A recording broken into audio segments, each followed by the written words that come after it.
주님 같은 나의 마음, 욕심 많은 나의 마음, 남의 같은 나의 마음, 교만한 나의 마음, 남의 같은 나의 마음, 잔인한 나의 마음,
우리 할렐루야 찬양대 찬양 감사드립니다. 날이 더워졌는데 덥지 않으세요? 가운 입어서 더우시죠? 이제 갑자기 날이 많이 더워졌습니다. 자, 오늘 이렇게 야외로 나가야 되는데 너무 덥지 않을까 걱정하지 않으셔도 괜찮습니다. 저희 답사를 우리 장로님들이 몇 번 다녀오셨는데 그늘진 곳에 자리를 잘 잡아두어서 좀 그늘진 곳에서 강바람 맞으면서 편안하게 우리 함께 교제할 수 있을 것 같습니다. 자, 오늘은 일명 혼인잔치의 비유라고도 불리는 하나님 나라에 대한 이야기를 함께 나누려고 합니다. 2절의 말씀을 한번 먼저 보시면요. 천국은 마치 자기 아들을 위하여 혼인잔치를 베푼 어떤 임금과 같으니 라고 말씀합니다. 여러분 2절을 통해서 2절에 나오는 이 이야기에 나오는 등장인물들을 먼저 좀 정리를 하고 넘어가겠습니다. 우리가 이전에 계속 살펴봤던 천국의 비유, 하나님 나라의 비유에 따르면 혼인잔치를 베푸는 임금은 누구를 말하는 걸까요? 누굴까요? 하나님, 네, 하나님이죠. 그러면 그 아들은요? 당연히 예수님이시죠. 그런데 여러분 결혼을 혼자 하는 건 아니잖아요. 그렇죠? 그러면 신부는 누굴까요? 왜 이렇게 자신이 없으세요? 우리예요, 우리. 그죠? 성경은 신랑 되신 예수님과 우리가 신부 신부되었다. 신랑이 택하신 신부다라고 이야기합니다. 기본적으로 성경은 성도를 예수 그리스도의 신부라고 비유를 합니다. 그런데 다만 오늘 본문은요, 신랑과 신부의 초점이 맞춰져 있지 않고 혼인잔치에 초청을 받고 들어오는 사람에게 초점이 있습니다. 그리고 오늘 비유에서 혼인잔치, 즉 천국에 참여하는 것은요, 구원을 받는 것을 의미합니다. 자, 여러분 이 부분에 유의하면서 오늘 본문의 비유를 함께 살펴보겠습니다. 한 임금이 자기 아들을 위해서 결혼식을 열었습니다.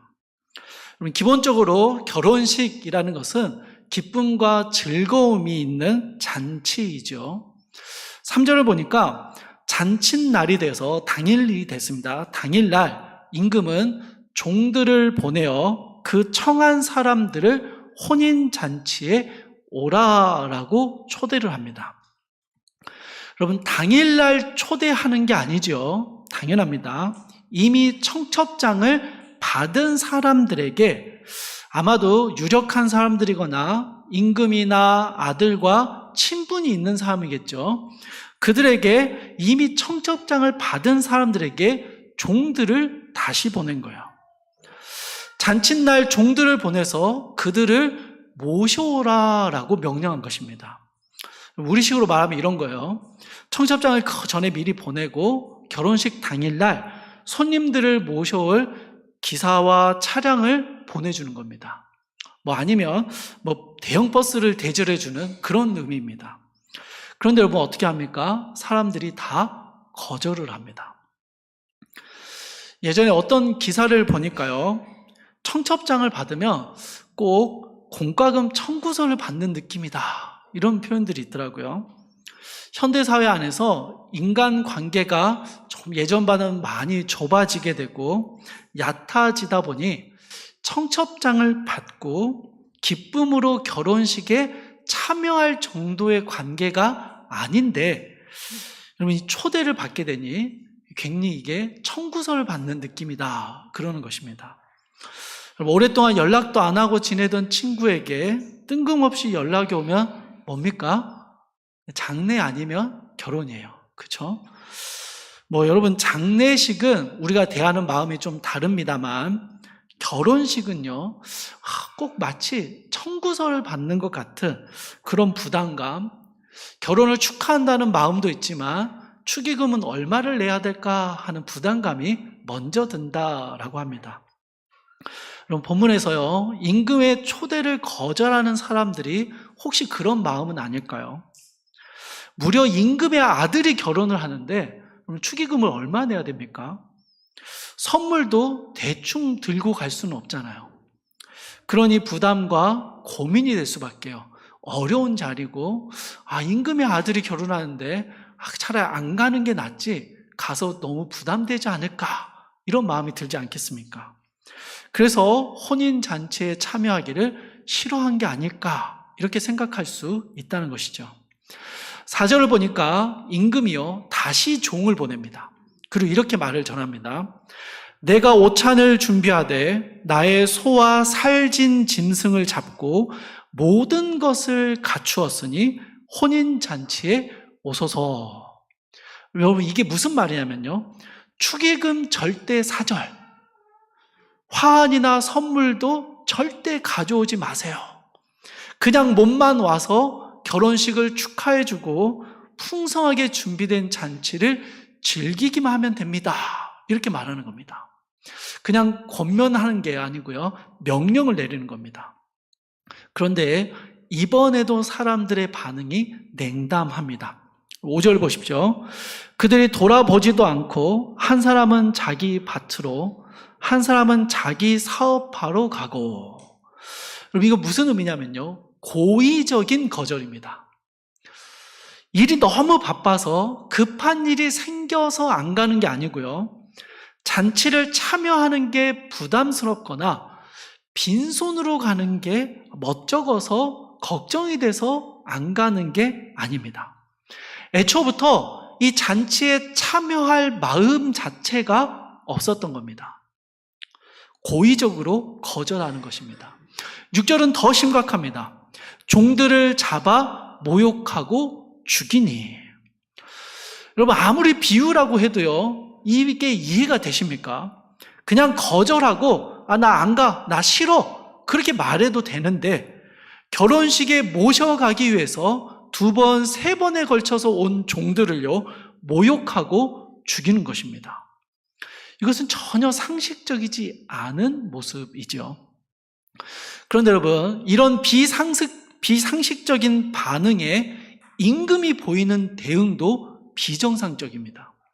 7절에서 임금은 군대를 보내서 살인한 자들을 진멸할 뿐만 아니라 그가 살고 있는 동네를 불살라버립니다. 그럼 분명히 시작은 즐겁고 행복한 잔치로 시작이 됐는데 갑자기 이 이야기는요, 살인과 방화, 전쟁으로 바뀌어버리는 것입니다. 굉장히 충격적인 비유의 말씀을 오늘 주님이 하고 계신 거예요. 여러분, 예수님께서 이렇게 상식과 비상식을 넘나드는 비유를 말씀하시는 이유와 목적이 있으시겠죠. 그것을 이해할 수 있는 단서가 1절에 나옵니다. 여러분, 1절을 다시 한번 보십시오. 예수께서 다시 비유로 대답하여 이르시되. 여러분, 예수님께서요, 오늘 본문의 비유는 어떤 이야기를 하시던 중에 더 깊은 설명을 하기 위해서 다시 비유로 말씀하신 내용이다라는 것입니다. 그러니까 완전히 동떨어진 하나의 이야기가 아니라 앞의 이야기와 연결되고 있다라는 사실을 보여주고 있어요. 그러면 바로 앞에 기록된 마태복음 21장의 이야기가 오늘 비유를 이해하고 해석하는데 아주 중요한 역할을 하는 것입니다. 마태복음 21장 23절을 보시면 예수님께서 성전에서 사람들을 가르치실 때 대제사장들과 장로들이 찾아와서 예수님께 이렇게 묻습니다. 내가 무슨 권위로 이런 일을 하느냐? 또 누가 이 권위를 주었느냐? 무슨 말이냐면요, 네가 뭔데 여기서 가르쳐? 네가 뭔데 우리 허락도 없이 우리 권위를 무시하고 이렇게 말하는 거야? 이걸 따지는 겁니다. 내가 이 성전에서 먹은 밥이 얼만데, 내가 성전에서 섬긴 시간이 얼만데, 네는 뭔데 지금 와서 나의 권위를 무시하고 내 허락도 받지 않고 이 일을 하는 거냐라고 묻는 거예요. 예수님께서 이들의 이 질문에 질책에 대답하시는 과정에서 두 아들의 비유, 또 포도원 농부의 비유의 말씀들을 하십니다. 저희가 이 비유를 살펴볼 수는 없고요, 결론적으로 하시는 말씀이 21장 43절에 나옵니다. 21장 43절 말씀을 같이 한번 읽어볼게요. 앞에 보시고 함께 읽겠습니다. 시작. 그러므로 내가 너희에게 이르노니 하나님의 나라를 너희는 빼앗기고 그 나라에 열매 맺는 백성이 받으리라. 이게 결론입니다. 그러니까 예수님은요, 하나님의 나라를 빼앗기게 되는 사람과 그 나라를 받는 사람에 대한 이야기를 대조하면서 말씀하고 계시는 중입니다. 그리고 21장 45절을 보니까요, 대제사장들과 바리새인들이 예수의 비유를 듣고 자기들을 가리켜 말씀하신 줄을 알았다라고 이야기합니다. 여러분, 예수님의 비유 속에서요, 하나님의 나라를 가졌다고 믿었지만 사실은 그 나라를 빼앗기게 되는 사람들이 바로 대제사장들과 바리새인들이었다라는 것입니다. 그리고 여러분, 이 결론의 이야기가요, 오늘 혼인잔치의 비유에게도 그대로 이어져 갑니다. 혼인잔치에서요, 이미 초대를 받았었지만, 여러분, 초대를 받았지만 거절한 사람들, 그들이 바로 대제사장들과 바리새인들을 의미합니다. 이들은 구약의 성경과 율법을 받았지만, 그리고 하나님을 믿었지만, 메시아를 기다려왔지만 예수님이 오셨을 때 그 예수님을 거부하는 사람들이죠. 이들은요, 자신들이 하나님 나라를 소유했고 하나님의 백성이라고 굳게 믿었습니다. 자기들만이 하나님의 선택을 받은 사람들이다라고 생각했어요. 그런데 그들이 예수님이 오셔서 그들을 혼인잔치, 구원 가운데로 부르실 때 어떻게 합니까? 거절하지요. 거절만 합니까? 정중히 거절하는 게 아니라 예수님을 비난하고 모욕하며 예수님을 결국 십자가에 달려 죽게 하는 것이죠. 예수님의 메시아적인 통치를 거부했고 자신들의 종교적인 기득권을 지키려 했던 것입니다.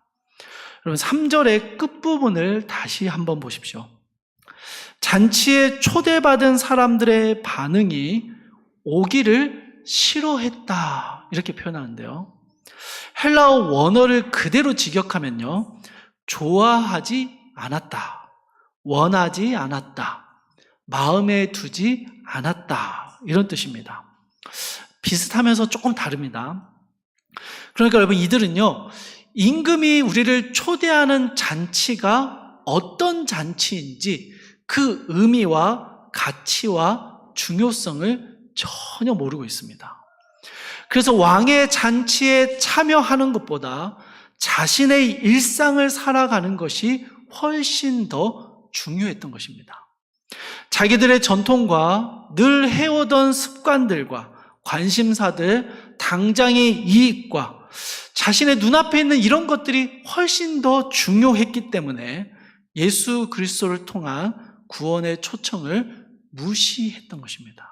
하찮은 것으로 여겼고 내 일상을 방해하는 장애물처럼 여겼던 것입니다. 여러분, 자신의 것을 지키려 했던 이들은 결국에는요, 자신들이 이미 가지고 있다 생각했던 하나님의 나라를 빼앗기고 진노의 심판을 받게 되는 것이죠. 이게 오늘 이야기에 나오는 하나님 나라를 빼앗기는 사람들의 이야기입니다. 마태복음 21장 43절은요, 하나님 나라를 빼앗기는 자들과 대조되는 열매 맺는 백성들이 나옵니다. 이들은 오늘 본문에서요, 잔치에 새롭게 초청되는 사람들을 의미합니다. 하나님 나라와 구원을 무가치한 것으로 여겼던 이들은 심판을 받고 임금에게 진멸을 당합니다. 그리고 임금은요, 다시 종들에게 하나의 명령을 내립니다. 9절 말씀입니다. 내거리 길에 가서 사람을 만나는 대로 혼인잔치에 청하여 오라 한대. 종들은 주인의 명령에 따라 그냥 거리로 나가서, 길거리로 나가서, 광장에 나가서 사람들을 불러 모읍니다. 그럼 10절을 보시면 악한 자나 선한 자나 만나는 대로 모두 다 데려왔다 이렇게 기록합니다. 이어서 데려오다라는 이 동사는요, 그냥 우리 잔치가 있는데 지금 선착순이에요, 막 자리가 많이 남았어요, 오시겠어요? 이런 초청의 모습이 아닙니다. 강제성을 띠는 소집입니다. 그러니 내거리에 있는 사람들을요, 그냥 다 강권해서 혼인잔치에 참여시킨 거예요. 여러분, 주인의 명령과 종의 실행 사이에는요, 아주 큰 차이점이 발생했습니다. 주인은 종에게 길거리 사람들을 초청해라 라고 명령했어요. 이 초청이라는 단어는요, 처음 사람들에게 청첩장을 보냈던 것과 동일한 단어입니다. 그러니 초대를 하고 그들에게 올지 말지를 결정하게 해라. 주인의 명령은 이런 명령에 가까웠어요. 그런데 여러분, 종들은요, 주인의 명령을 받고요, 길거리에 나가서 사람들을 강권해서 자리로 끌고 옵니다. 그냥 막 무조건 가야 돼 하고 데려오는 거예요. 그럼 종들은 왜 그렇게 했을까요? 우리 종들은요, 이 잔치의 가치를 아는 사람들입니다. 그래서 아니, 하나님의 나라, 이 임금의 혼인잔치가 불렀던 그 유력한 사람들이 다 안 와서 빈자리들만 생겨난 거예요. 그러니 이 잔치에 누구든지 데려오도록, 이 잔치를 놓치면 안 된다는 절박함으로 사람들을 끌고 오는 것입니다. 이렇게 사람들을 끌어 모아서 혼인잔치에 손님들이 가득 차게 되었습니다. 자, 그러면 여러분 이제 혼인잔치는 성공적으로 치러진 것입니까? 어떻게 생각하세요? 여러분의 자녀들 결혼식에 아무도 안 와서 그냥 길가에 나가서 아무나 데려다 채웠으면 이번 결혼식 성공적이었다 이렇게 생각이 드시겠습니까? 아니죠, 여러분. 되게 참담하죠. 잔치에 참여한 이들 중에서는요, 임금의 잔치에 초대받았다는 감격을 가진 사람도 있을 겁니다. 있겠지만 임금의 명령이라는 이 강압적인 태도 때문에 어쩔 수 없이 끌려온 사람도 있을 거예요. 나 지금 당장 급한데 여기 안 가면 또 혼날 것 같아서 끌려오는 그런 사람이 있는 거예요. 오늘 예배도 그렇습니다. 기쁨과 감격으로 오신 분들도 있을 거고요. 부모님께 끌려와서 안 가면 마음이 불편해서 오신 분들도 계실 거예요. 그런데 여러분, 이 혼인잔치는요, 어떻게 왔든지, 아니, 어떤 마음으로 왔는지 묻지도 따지지도 않는 거예요. 선한 자든 악한 자든, 기쁨으로 왔든 끌려서 왔든 간에 혼인잔치에 참여한 것이 중요한 것입니다. 그럼 선한 자들만, 예수님의 가치를 깨달은 자들만 잔치를 누리는 게 아닙니다. 악한 자들도, 뭣도 모르고 그냥 끌려온 자들도 이 잔치를 즐기게 되는 것입니다. 모두가 이 하나님의 구원 잔치에 참여하게 되는 것이죠. 저는 이 부분을 읽으면서 생각나는 일화가 하나 있었습니다. 저와 아내는 대학 시절에 같은 교회 대학부에서 만났는데요. 제가 교회 오빠였습니다.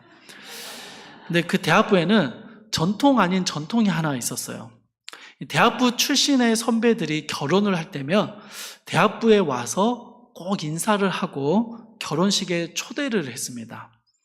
보통 토요일에 결혼식을 하는데 그날은요, 이 대학부 잔칫날입니다. 이 점심 약속도 막 잡고요. 토요일에 모이는 모임들이 있는데 그 모임들은 다 결혼식 가서 밥을 먹는 거예요. 축의금도 안 내고요. 저도 선배들 결혼식이 있는 날이면 교회 후배들을 모을 수 있는 한 최대한 끌어모아서 뷔페 먹으러 갔었습니다.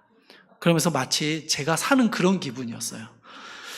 보통 선배들이 교회에서 결혼식을 했는데요. 왜냐하면 예배당에서 결혼 예식을 드린다는 의미도 있었지만 후배들이 식권을 받아야 하는 부담감 없이 편하게 밥을 먹을 수 있도록 교회에서 결혼식을 했습니다. 심지어 결혼식 때는요, 결혼식이 있으면 노숙자 전도를 하던 청년들이 있었는데 자신들이 만나던 노숙자들을 막 끌고 오는 거예요. 그리고 같이 밥을 먹었습니다. 그런데 여러분, 교회에서 그 누구도 그것을 이상하다 여기지 않았습니다. 저와 아내가 결혼할 때도 지방 어른들을 위해서 한 주 전에 지방에서 피로연을 하면서까지 교회에서 결혼 예식을 드렸습니다. 예식이 다 끝나고 저희 부모님께서 식사를 한 인원을 보고 깜짝 놀라셨어요. 500명이 넘게 밥을 먹었어요. 근데 저희 부모님이 더 놀라신 게 있습니다. 당일에 양가의 축의금을 낸 사람 수가 200명도 안 됐어요. 출장 뷔페 업체도요, 굉장히 놀랐습니다. 음식을 저희가 이 400인분을 계약하면서 좀 넉넉하게 해달라 부탁을 했고 거의 500, 600인분 정도를 준비하겠다 했거든요. 그런데 남은 음식을요, 자취하는 대학생들 싸주고 노숙자들 싸주니까 음식이 하나도 안 남은 거예요. 나중에 알고 보니 후배들이 인천이 형도 그랬다고 아무나 와서 편하게 먹으라고 막 광고하고 다닌 거예요. 사랑하는 여러분, 저는 오늘 본문의 이 혼인잔치가 마치 이런 느낌이 듭니다. 축의금 걱정하지 말고 오라고. 어린 양이 다 준비되어 주신 구원의 잔치이니 그냥 참여하기만 하면 된다고. 아무 조건도 아무 자격도 없고 그냥 와서 마음껏 먹고 마시고 즐기라고 말씀하시는 것이죠. 어떤 자격과 조건도 필요하지 않은 잔치입니다. 그래서 종들은요, 이 잔치의 가치를 알아요. 자신들이 준비했으니까 알죠. 그래서 그걸 모르는 사람들을 그냥 무조건 주님의 명령이다 하면서 끌고 와서 잔치 자리에 앉아 놓은 것입니다. 그리고 거기에서 구원의 기쁨을 누리며 하나님의 나라의 잔치에 참여하게 되는 것. 여러분, 초대받지도 못했고 초대받을 자격도 없는 자들이 그 구원의 기쁨에 참여하게 되는 것. 이게 하나님 나라의 잔치, 천국의 이야기다라는 것이죠. 그런데 여러분, 오늘 말씀이요, 여기서 마무리되지가 않습니다. 하나의 커다란 반전이 등장을 합니다. 여러분, 11절을 보시면 임금이 이제 혼인잔치가 가득 찬 것을 보고 마음이 흐뭇했어요. 그래서 혼인잔치에 참여한 손님들은 처음에 초대장을 보낸 손님들이 아니니까 임금이 한 명 한 명을 만나러 왔습니다.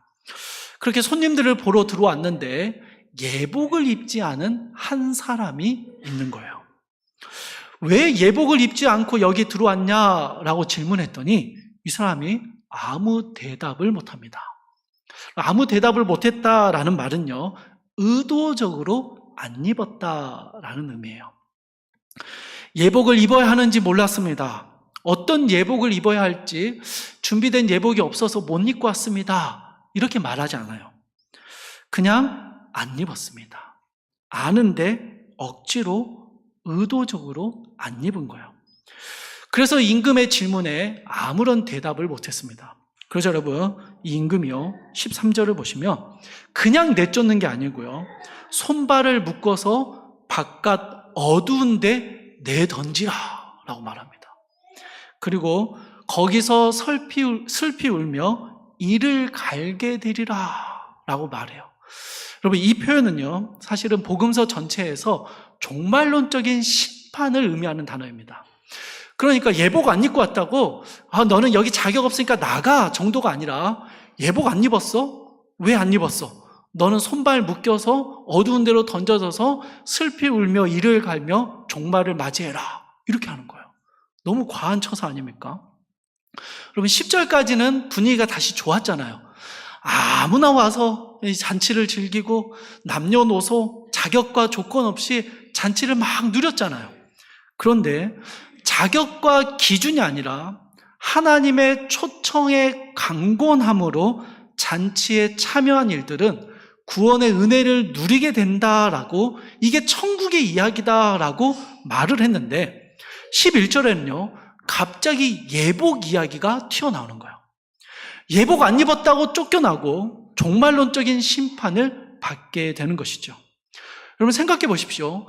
길 가던 사람들을 끌어왔어요. 미리 준비한 게 아니라 길 가던 사람들을 붙잡아서 데려왔단 말입니다. 예복을 준비 못하는 게 당연한 것 아닙니까? 여러분, 일하다가 먼지 묻은 채 왔을 수도 있잖아요. 자격과 조건은 안 본다고 하더니 예복 안 입었다고 쫓아내면 자격과 조건을 본 것 아닙니까? 우리가요, 11절 이하의 내용을 선뜻 이해하기 어려운 이유는요, 하나입니다. 한 가지 때문에 그렇습니다. 이 예복을 스스로 준비한다라고 생각하기 때문에 그래요. 여러분, 예복을 안 입은 사람이요, 무슨 옷을 입고 있었을까요? 무슨 옷을 입었을까요? 자기 옷이요. 원래 입던 자기 옷을 입었어요. 그러면 나머지 사람들은 어떤 옷을 입었을까요? 예복이죠. 잔치에 준비되어 있는 예복을 입은 것입니다. 앞서 임금은요, 잔치에 모든 것이 준비되어 있으니 그냥 참여하기만 하라라고 말했습니다. 종들은요, 악한 자나 선한 자나 자격과 조건을 따지지 않고 모든 사람을 강권해서 잔치로 데려왔습니다. 그들이 잔치에 참여하는 데는요, 어떤 자격, 조건 하나도 필요 없습니다. 그들이 무언가를 내야 하고 무언가를 부담할 필요도 없습니다. 다만 한 가지, 반드시 예복을 입어야 하는 것이죠. 그런데 이 예복은요, 스스로 준비해서 오는 게 아니라 임금이 이미 준비를 해둔 것입니다. 임금이 준비해둔 예복을 입기만 하면 되는 거예요. 입고 잔치에 참여하면 되는 건데 이 사람은요, 그 예복을 입기를 거절한 것입니다. 여러분, 혼인잔치, 이 천국에 들어가기 위해서 우리가 반드시 입어야 하는 이 예복은 무엇을 말할까요? 예수 그리스도의 십자가, 그 주님의 보혈이지요. 예복을 입지 않고 자기 옷을 입고 고집스럽게 앉아있는 사람은요, 임금이 베푸는 잔치의 호의와 그 잔치의 즐거움은 누리고 싶지만 임금이 정해놓은 영적인 질서와 방식은 따르기 거절하는 사람입니다. 즉, 예수 그리스도의 십자가의 공로만 의지하기보다는 여전히 나의 옷, 내 자격의 옷, 내 도덕과 내 성실함과 내 성품이라는 자기의 자격을 가지고 천국 잔치에 참여하려고 하는 사람들이에요. 바리새인들과 대제사장들, 그런 사람들이죠. 그러나 천국은요, 자기 옷을 입고 들어갈 수 있는 곳이 아니라는 것입니다. 임금 앞에서는 그 어떤 화려한 옷도, 그 어떤 멋진 옷들도 다 벗어야 합니다. 다 잔치에 부적합한 누더기 옷에 불과하다라는 거예요. 오직 임금이 준비해둔 예복, 예수 그리스도의 십자가로 옷 입은 자들만이 이 잔치에 앉아서 예배를 드릴 수 있고, 이 잔치에 앉아서 잔치를 누리며 준비된 풍성함들을 즐거움으로 함께 할 수 있다라는 것입니다. 사랑하는 여러분, 예수님은 오늘 본문의 14절에서 결론적으로 이렇게 선포하십니다. 청함을 받은 자는 많되 택함을 입은 자는 적으니라. 이 말씀은요, 구원의 문이 좁으니 합격률을 높이기 위해서 피나는 노력을 해라, 그런 의미가 아닙니다. 하나님의 주권적인 선택과 은혜로 이 혼인잔치, 천국에 참여하는 자들은 반드시 하나님이 이루신 십자가의 은혜를 붙들어야 한다, 이 이야기를 하는 것입니다. 원래는 청함조차 받을 수 없는, 초대받을 수 없는 내거리 길가의 인생과 같은 우리를 주님이 찾아오셔서 강권하셔서 영광스러운 혼인잔치, 천국에 우리를 이끌어 오셨습니다. 그 자리에 앉혀주셨어요. 그리고 여러분, 우리가 붙들어왔던 우리의 모든 옷들을 벗어두고 오직 그리스도의 보혈의 예복을 입게 하신 것입니다. 그러면 천국에서는요, 내가 어떤 옷을 입고 살았는지가 전혀 중요하지 않습니다. 천국에서는요, 내가 무슨 일을 하다 왔는지도 중요하지 않아요. 선한 사람인지 악한 사람인지도 중요하지 않습니다. 그럼 천국에서는요, 하나님 앞에서 하나님이 예비해 두신 예수 그리스도의 보혈의 예복을 입고 있느냐, 이것만이 중요하다라는 것입니다. 사랑하는 성도 여러분, 이 천국은 오늘날 우리의 교회 안에서 이루어지고 있습니다. 그런데 여러분, 교회 안에서조차도요, 무슨 옷을 입고 있는지를 따지는 일들이 참 많이 일어납니다. 어떤 옷을 입었고 어떤 삶을 살았고 선한지 악한지를 따지는 것입니다. 여러분, 아닙니다. 교회는요, 하나님의 나라는요, 그 어떤 자격과 조건과 그가 가진 그 어떤 것들도 따지지 않습니다. 오직 예수 그리스도의 십자가의 보혈 아래서 우리는 똑같은 예복을 입고 있을 뿐입니다. 내 옷이 더 멋진 것 같아. 네 옷이 좀 멋진 것 같다. 부럽다. 이런 게 없는 거예요. 다 똑같은 옷을 입고 있는 것이죠. 매일매일 예수 그리스도의 십자가의 보혈로 옷을 입는 것입니다. 그 십자가 앞에서 우리가 가진 어떤 것들도 다 벗겨지는 것들을 경험하게 되는 것이죠. 그렇게 그 주님의 잔치에 나오는 모든 이들은요, 하나님이 예비해 두신 천국의 영광과 아름다움을 마음껏 누리며 살아가는 것이죠. 사랑하는 성도님들, 우리 신암교회가 이 주님이 이루어주신 예수 그리스도의 십자가의 보혈을 의지함으로 나아가 누리는 하나님의 천국 잔치와 같은 하나님의 기쁨과 은혜가 가득하기를 소망합니다. 사랑하는 성도님들이 하나님의 은혜만으로 주님의 은혜를, 주님의 잔치를 누리며 살아가는 그 기쁨과 즐거움이 있기를 소망합니다. 서로를 바라볼 때 서로가 가진 배경과 서로의 기질과 성향을 여러분 바라보지 마십시오. 그가 예복을 입고 있는가? 그것만이 중요합니다. 예복을 입고 있다면 그는 우리와 함께 이 잔치에 참여하는 한 공동체이며 이 잔치를 누리는 하나님의 백성이 되는 것이죠. 이 귀한 은혜가 우리 교회 안에, 사랑하는 성도들 안에 가득 넘쳐서 날마다 천국 잔치에 참여하는 기쁨과 즐거움이 우리 가운데 있기를 주님의 이름으로 축복합니다. 우리 함께 찬양하실 텐데요. 우리는 주의 움직이는 교회,